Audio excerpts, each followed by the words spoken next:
திருச்சி அப்படின்னாலே நமக்கு ஞாபகம் வர்றது மலைக்கோட்டை தான். அந்த மலைக்கோட்டைனா அங்கே உச்சிப்பிள்ளையார் தான் பிரதான தெய்வமாக இருக்கிறாரு. உச்சிப்பிள்ளையார் கோயிலை பற்றி பார்க்கறதுக்கு முன்னாடி அது அமைஞ்சிருக்கிற மலைக்கோட்டை பற்றி நம்ம பார்த்துக்கலாம். மலைக்கோட்டை சுமார் 3 பில்லியன் ஆண்டுகளுக்கு பழமையான பாறைகளை கொண்டது. குறிப்பிட்டு சொல்லணும் அப்படின்னா இந்தியாவில் இருக்கிற இமயமலையை விட பழமையான ஒரு பாறைகளை கொண்டதுன்னு சொல்லலாம்.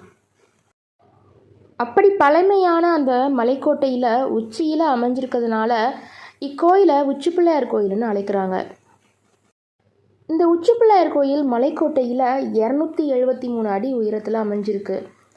பிள்ளையார் சன்னதியை அடைய 437 படிகளை நம்ம ஏறணும்.